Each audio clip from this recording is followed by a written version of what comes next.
Hello दोस्तों, हमारी आज की कहानी का नाम है सेवा।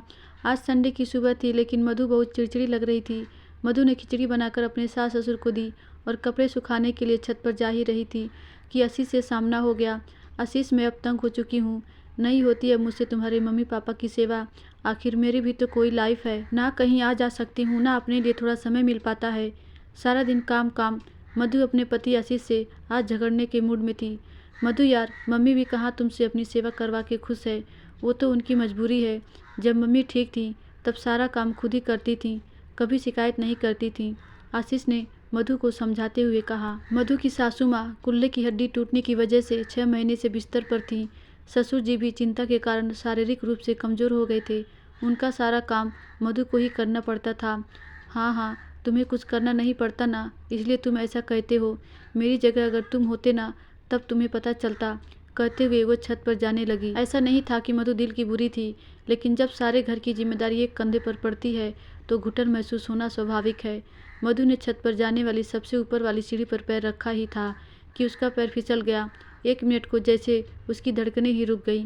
किस्मत से सीढ़ियों पर लगी रोलिंग उसके हाथ में आ गई और वो संभल गई। उसके मन में बस एक ही विचार कौंधा, हे भगवान, अगर मैं गिर जाती तो जहाँ आज सासू माँ है वहाँ मैं होती, फिर हर चीज़ के लिए मुझे भी दूसरों पर आश्रित रहना पड़ता। नहीं नहीं, भला वो कैसे एक जगह पड़ी रह सकती है। संभावित विषय की कल्पना मात्र से मधु का रोम रोम कांप उठा। भगवान का धन्यवाद करती हुई वो नीचे आई।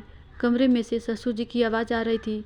अस्सू की माँ, रोज़ रोज़ एक खिचड़ी मुझसे नहीं खाई जाती, आज खा लीजिए जी। अकेली बहू बेचारी क्या क्या करेगी।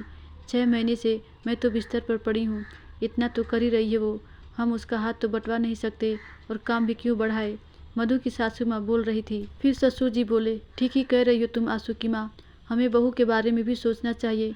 किसी तरह से ये बुढ़ापा कट जाए बस। मधु आत्मग्लानि से भर उठी। थोड़ी देर बाद वो चीले बना कर ले आई। पापा जी, आप चीले खा लीजिए।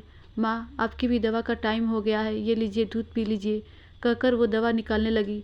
तभी आशीष कमरे में आता है। मधु, मैंने अपने दोस्त से बात की है, कल से एक काम वाली आ जाएगी तुम्हारा हाथ बंटवाने। रहने दो आशीष, मैं कर लूँगी, मधु ने कहा। मधु की सासू माँ बोली, आ जाने दो बहू, तुम्हें भी थोड़ा सहारा मिल जाएगा। अगर तुम बीमार हो गई तो हमारा तो बुढ़ापे का सहारा ही छिन जाएगा। मधु की आंखें छलछला उठी। सास ससुर का रोम रोम आज अपने बहू बेटे के लिए आशीर्वाद दे रहा था। धन्यवाद दोस्तों, आशा करती हूँ ये छोटी सी कहानी आपको ज़रूर अच्छी लगी होगी।